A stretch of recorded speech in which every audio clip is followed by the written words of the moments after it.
नमस्कार। GK GS मंथन channel में आपका स्वागत है। मैं पप्पू सर। आज पेडागोगी यानी शिक्षण शास्त्र से संबंधित 40 प्रश्न प्रस्तुत किया जा रहा है।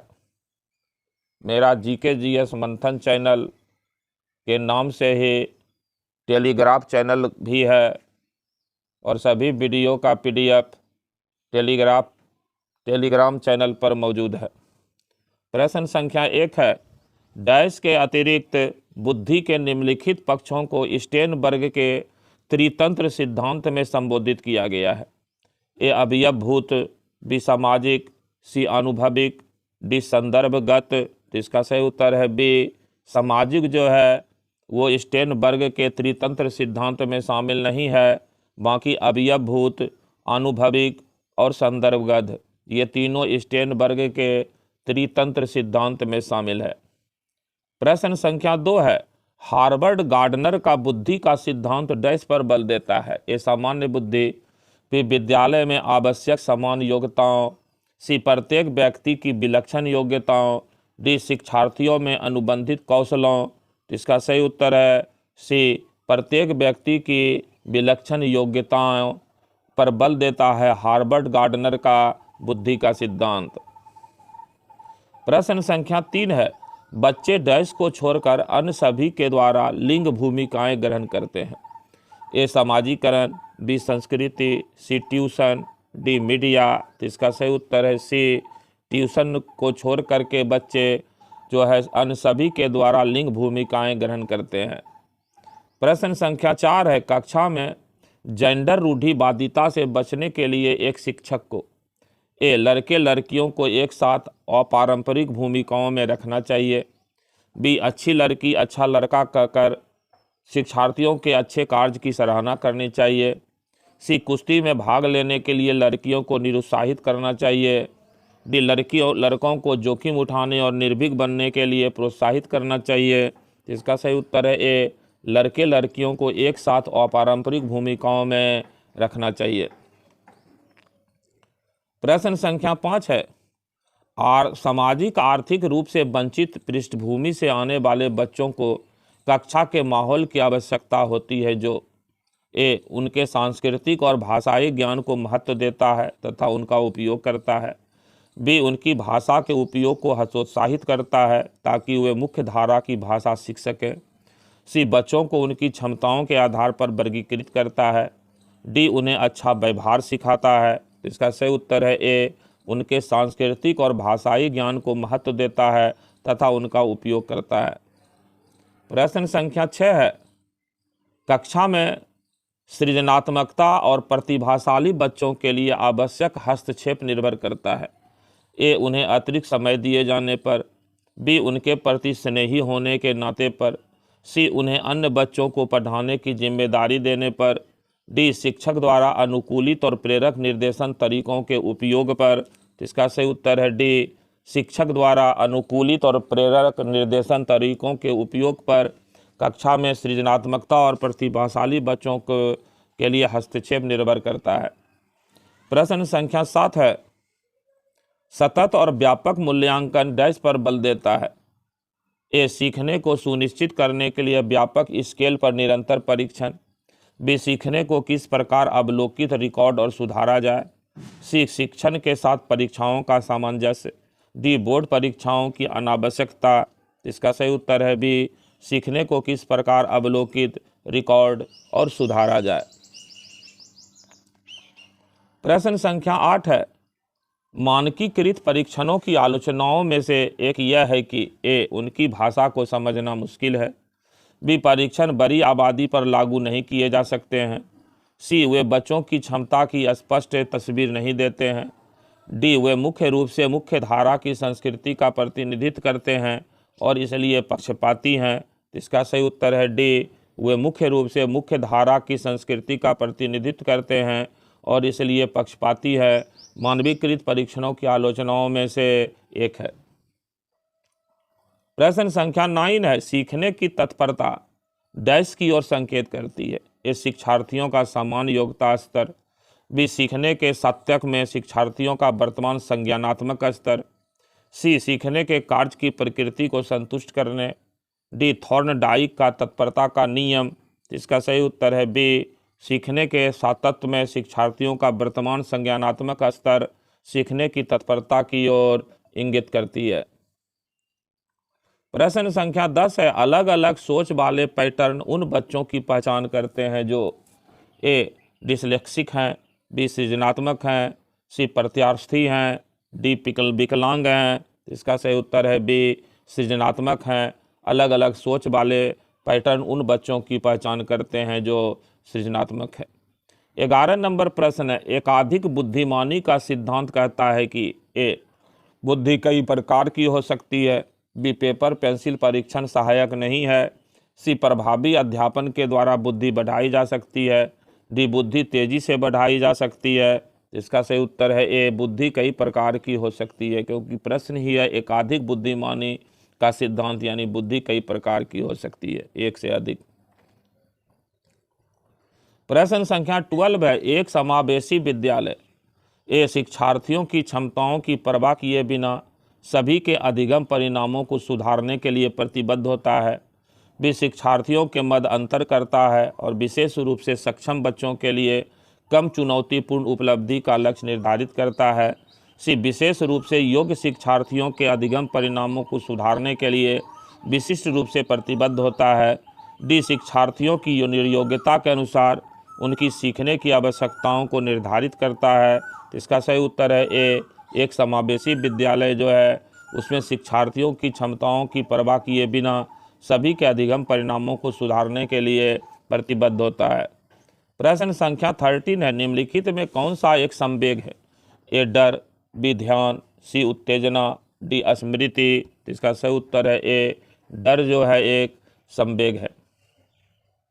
प्रश्न संख्या 14 है, निम्नलिखित में कौन सा शिक्षक की भूमिका का सबसे अच्छा वर्णन करता है, ए एक शिक्षक को निर्धारित पाठ्य पुस्तक का पालन करना चाहिए, बी पाठ्यक्रम को समय पर पूरा करने के साथ साथ दोहराने के लिए पर्याप्त समय देना महत्वपूर्ण है, सी आराम के लिए जगह बनाना जहां बच्चे संवाद और पूछताछ के माध्यम से सीखते हैं, डी कक्षा में शिक्षक की सबसे महत्वपूर्ण भूमिका अनुशासन को बनाए रखना है।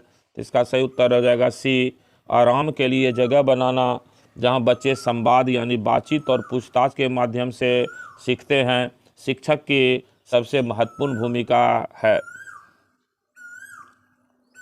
प्रश्न संख्या 15 है, बच्चों में सीखने और सुनने के लिए अधिगम योग्य वातावरण के लिए निम्नलिखित में से कौन उपयुक्त है, ए एक लंबे समय के लिए निष्क्रिय रूप से सुनना, बी निरंतर गृह कार्य देते रहना, सी सीखने वाले द्वारा व्यक्तिगत कार्य करना, डी शिक्षार्थियों को कुछ या छूट देना कि क्या सीखना है और कैसे सीखना है। तो इसका सही उत्तर है डी शिक्षार्थियों को यह छूट देना कि क्या सीखना है और कैसे सीखना है बच्चों में सीखने और सुनने के लिए अधिगम योग्य वातावरण में सबसे उपयुक्त है। प्रश्न संख्या 16 है,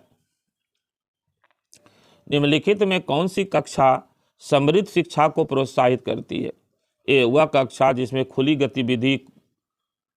गतिविधि न हो और विभिन्न प्रकार के बाल साहित्य खुली ताक में रखी हो जो दिन के किसी भी समय प्राप्त किया जा सके, बी अलमारी में अच्छी तरह संगठित सामग्री कक्षा जहां सामग्री को सप्ताह में एक बार मुक्त खेल के लिए बाहर लाया जाता हो, सी पाठ्य पुस्तक सामग्री द्वारा संचालित संरचित और योजनाबद्ध अधिगम वाली कक्षा, डी वह कक्षा जिसमें प्रदर्शित विभिन्न प्रकार की सामग्री बच्चों की पहुंच से परे हो ताकि सामग्री लंबी समय तक चलते रहे। तो इसका सही उत्तर हो जाएगा ए वह कक्षा जिसमें खुली गतिविधियां हो और विभिन्न प्रकार के बाल साहित्य खुली ताक में रखी हो जो दिन के किसी भी समय प्राप्त किया जा सके।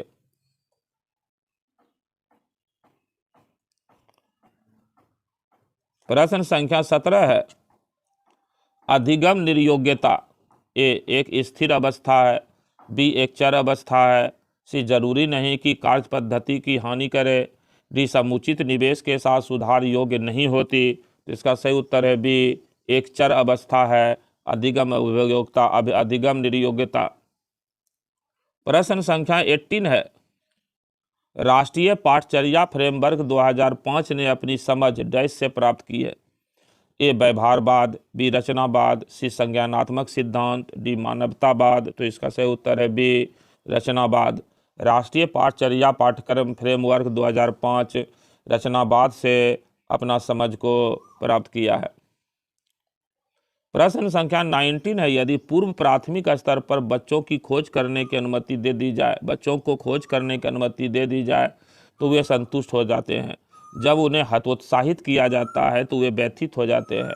वे ऐसा डैश की उनकी अभिप्रेरणा के कारण करते हैं। ए अपनी उपेक्षा को कम करने, बी कक्षा के साथ संबंध होने, सी कक्षा में अव्यवस्था फैलाने में, डी अपनी शक्तियों का उपयोग करने में। इसका सही उत्तर है ए अपनी उपेक्षा को कम करने में। प्रश्न संख्या 20 है, समाजीकरण है। ए शिक्षक एवं पढ़ाए गए के बीच संबंध, बी समाज के आधुनिकीकरण की प्रक्रिया, सी समाज के मानदंडों के साथ अनुकूलन, डी सामाजिक मानदंडों में परिवर्तन। इसका सही उत्तर है सी समाज के मानदंडों के साथ अनुकूलन करना, यही समाजीकरण की प्रक्रिया है। 21 नंबर प्रश्न है, उद्देश्यों के आधार पर शिक्षण का प्रकार नहीं है। ए चिंतन उद्देश्य, बी भावात्मक उद्देश्य, सी ज्ञानात्मक उद्देश्य, डी क्रियात्मक उद्देश्य। तो इसका सही उत्तर ए चिंतन उद्देश्य जो है वो शिक्षण का प्रकार नहीं है। भावात्मक, ज्ञानात्मक और क्रियात्मक ये शिक्षण का प्रकार है। प्रश्न संख्या 22 है, निम्नलिखित में कौन सा शिक्षण सूत्र नहीं है। ए ज्ञात से अज्ञात की ओर, बी अज्ञात से ज्ञात की ओर, सी प्रत्यक्ष से अप्रत्यक्ष की ओर, डी पूर्ण से अंश की ओर। तो इसका सही उत्तर है सी प्रत्यक्ष से अप्रत्यक्ष की ओर। ये शिक्षण का सूत्र नहीं है। बाकी ज्ञात से अज्ञात, अज्ञात से ज्ञात और पूर्ण से अंश की ओर ये शिक्षण सूत्र है। प्रश्न संख्या 23 है, प्रश्नोत्तर विधि का जनक किसे माना जाता है। ए मॉन्टेसरी को, बी कॉल्डवेल कुक को, सी फ्रोबेल को, डी सुकरात को। इसका सही उत्तर है डी सुकरात जो है यूनान के जो दार्शनिक थे उन्हीं को प्रश्नोत्तर विधि का जनक माना जाता है।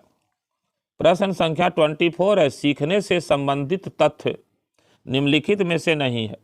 ये सीखना व्यवहार में परिवर्तन है, बी सीखना केवल विद्यालय में होता है, सी सीखना व्यक्ति के सर्वांगीण विकास में सहायक है, डी सीखना एक सार्वभौमिक प्रक्रिया है। इसका सही उत्तर है बी सीखना केवल विद्यालय में होता है। ये सीखने से संबंधित गलत है। बाकी ए, सी और डी ये सीखने से संबंधित तथ्य है। 25 नंबर प्रश्न है, गिलफोर्ड के अनुसार संवेगों का प्रकार नहीं है। ए प्राथमिक, बी द्वितीयक, सी नवीन, डी कृत्रिम। तो इसका सही उत्तर है डी कृत्रिम जो है गिलफोर्ड के अनुसार संवेग का प्रकार नहीं है, बल्कि प्राथमिक, द्वितीयक और नवीन ये संवेग का प्रकार है। प्रश्न संख्या 26 है, कक्षा में बच्चों को प्रेरित समझा जा सकता है यदि ए वे कक्षा में अनुशासन बनाए रखते हैं, बी वे सभी उपस्थिति में नियमित हैं, सी वे शिक्षक से स्पष्टीकरण प्राप्त करने के लिए प्रश्न पूछते हैं, डी वे अच्छी तरह से वर्दी पहने स्कूल में आते हैं। तो इसका सही उत्तर है सी वे शिक्षक से स्पष्टीकरण प्राप्त करने के लिए प्रश्न पूछते हैं। ये कक्षा में बच्चों को प्रेरित करने का सबसे अच्छा उपाय माना जाता है। प्रश्न संख्या 27 है, मनोविश्लेषणवादी सिद्धांत के प्रवर्तक हैं। ए कैटिल, बी अल्पोर्ट, सी फ्रायड, डी साइमन बिने। इसका सही उत्तर है सी फ्रायड को जो है मनोविश्लेषणवादी सिद्धांत का जनक माना जाता है। प्रश्न संख्या 28 है, निम्नलिखित में से वंशक्रम संबंधी प्रनियम है। ए प्रयासों का नियम, बी सीखने का नियम, सी समानता का नियम, डी स्वास्थ्य का नियम। इसका सही उत्तर है सी वंशक्रम संबंधी प्रनियम जो है वो समानता का नियम है। प्रश्न संख्या 29 है, अवधारणाओं का विकास मुख्य रूप से संबंधित है। ए बौद्धिक विकास से, बी सामाजिक विकास से, सी शारीरिक विकास से, डी इनमें से कोई नहीं। तो इसका सही उत्तर है ए बौद्धिक विकास से। अवधारणाओं का जो विकास है वो बौद्धिक विकास से संबंधित है। प्रश्न संख्या 30 है, निम्नलिखित में कौन सा रचनात्मक आकलन से संबंधित है। ए वार्षिक परीक्षा, बी प्रश्नोत्तरी और खेल, डी सत्र परीक्षा, डी इनमें से सभी। तो इसका सही उत्तर है सी कौन सा रचनात्मक आकलन से संबंधित है, तो ये है सत्र परीक्षा। प्रश्न संख्या 31 है, शिक्षा मनोविज्ञान के मुख्य तत्व हैं। ये शिक्षार्थी, भी सीखने की प्रक्रिया, सी अध्यापक, डी इनमें से सभी। तो इसका सही उत्तर है डी इनमें से सभी, यानी शिक्षार्थी, सीखने की प्रक्रिया और अध्यापक तीनों शिक्षा मनोविज्ञान के मुख्य तत्व हैं। प्रश्न संख्या 34 है, सर्वप्रथम मनोविज्ञान को किस विषय का अध्ययन करने वाले विषय के रूप में परिभाषित किया गया? ए मन का अध्ययन, बी आत्मा का अध्ययन, सी चेतना का अध्ययन, डी व्यवहार का अध्ययन। तो इसका सही उत्तर है बी, सर्वप्रथम मनोविज्ञान को आत्मा का अध्ययन करने वाले विषय के रूप में परिभाषित किया गया था। प्रश्न संख्या 33 है, अनुशासन जो अधिगम वातावरण में एक महत्वपूर्ण भूमिका निभाता है, किस तरह की मदद करता है? ये चुप्पी साधे रहने के लिए, बी शिक्षकों को निर्देश देने में, सी बच्चों को उनके पाठ रटकर याद करने में, डी बच्चों को अपनी शिक्षा को विनियमित और मॉनिटर करने के लिए। इसका सही उत्तर है डी, बच्चों को अपनी शिक्षा को विनियमित और मॉनिटर करने के लिए अनुशासन जो है एक महत्वपूर्ण भूमिका निभाता है। प्रश्न संख्या 34 है, पियाजे के अनुसार मूर्त संक्रियात्मक अवस्था का समय काल है? ए 2 से 7 वर्ष, बी 7 से 11 वर्ष, सी 11 से 15 वर्ष, डी 15 से 18 वर्ष। तो इसका सही उत्तर है ए, 2 से 7 वर्ष की उम्र को पियाजे ने मूर्त संक्रियात्मक अवस्था बताया है। प्रश्न संख्या 35 है, बाल्यावस्था में सामाजिक विकास के रूप में मुख्य है? ए सामाजिक चेतना का यथेष्ट विकास, बी बालकों और बालिकाओं में एक साथ मिलकर रहने की प्रवृत्ति, सी अपनी अवस्था के गिरोह से अलग रहना, डी बाल्यकाल की अंतिम अवस्था में माता पिता से स्वास्थ्य सामंजस्य। तो इसका सही उत्तर है ए, सामाजिक चेतना का यथेष्ट विकास, ये बाल्य अवस्था में सामाजिक विकास के मुख्य रूप है। 36 नंबर प्रश्न है, निम्नलिखित में से कौन सी पूर्व संक्रियात्मक विचार की एक सीमा नहीं है? ए प्रतीकात्मक विचार का विकास, बी अहम मान्यता, सी अनुत्क्रमणीयता, डी ध्यान केंद्रित करने की प्रवृत्ति। तो इसका सही उत्तर है ए, प्रतीकात्मक विचार का विकास, ये जो है सीमा नहीं है। प्रश्न संख्या 37 है, अधिगम का शास्त्रीय अनुबंध सिद्धांत से संबंधित है? ए थॉर्नडाइक, बी स्किनर, सी कोहलर, डी पैवलोव। इसका सही उत्तर है डी, पैवलोव जो है वो अधिगम का शास्त्रीय अनुबंध सिद्धांत से संबंधित नहीं है। ए, बी और डी तीनों शास्त्रीय अनुबंधन सिद्धांत से संबंधित है। 38 नंबर प्रश्न है, सीखने का प्रयास एवं त्रुटि विधि का संबंध है? ए कर्ट लेविन से, बी वाटसन से, सी स्किनर से, डी थॉर्नडाइक से। इसका सही उत्तर है डी, थॉर्नडाइक से। सीखने का प्रयास एवं त्रुटि विधि का जो संबंध है वो थॉर्नडाइक महोदय से है। प्रश्न संख्या 39 है, अंतर्दृष्टि सिद्धांत का प्रवर्तक कौन माना जाता है? ए कोहलर, बी थॉर्नडाइक, सी स्किनर, डी पैवलोव। इसका सही उत्तर है ए, कोहलर को अंतर्दृष्टि सिद्धांत का प्रवर्तक यानी जनक माना जाता है। प्रश्न संख्या 40 है, प्रेरणा का स्रोत निम्नलिखित में कौन सा नहीं है? ए आदत, बी चालक, सी प्रेरक, डी उद्दीपन। इसका सही उत्तर है ए, आदत जो है ये प्रेरणा का स्रोत नहीं है, बाकी चालक, प्रेरक, उद्दीपन ये सभी प्रेरणा का स्रोत है। प्रश्न संख्या 41 है, थॉर्नडाइक ने बुद्धि का कौन सा सिद्धांत प्रतिपादित किया? ए एक कारक सिद्धांत, बी द्विकारक सिद्धांत, सी बहुकारक सिद्धांत, डी ग्रुप तत्व सिद्धांत। तो इसका सही उत्तर है सी, बहुकारक सिद्धांत का प्रतिपादन जो है इन्होंने बुद्धि के संबंध में थॉर्नडाइक ने किया है। प्रश्न संख्या 42 है, बुद्धि लब्धि यानी IQ, इंटेलिजेंसी क्वेस्ट बराबर प्रश्नवाचक चिन्ह बटे वास्तविक आयु गुणे 100 वाट। तो ए मानसिक आयु, बी संवेगात्मक आयु, सी वास्तविक आयु, डी सामाजिक आयु। तो इसका सही उत्तर है ए, मानसिक आयु जो है ये मानसिक आयु बटे वास्तविक आयु गुणे 100 से हम लोग IQ निकालते हैं। और इस वीडियो का अंतिम प्रश्न है 43 नंबर, नवीन विचार का सृजन, उत्पादन और मौलिक चिंतन आवश्यक गुण है? ये बुद्धिमत्ता का, बी सृजनात्मकता का, सी सामाजिकता का, डी इनमें से सभी। इसका सही उत्तर है बी, सृजनात्मकता का। नवीन विचार का सृजन, उत्पादन और मौलिक चिंतन जो है वो सृजनात्मकता का, कंस्ट्रक्टिव का मूल गुण है, आवश्यक गुण है। इस वीडियो में इतना ही। जय हिंद, जय भारत, नमस्कार।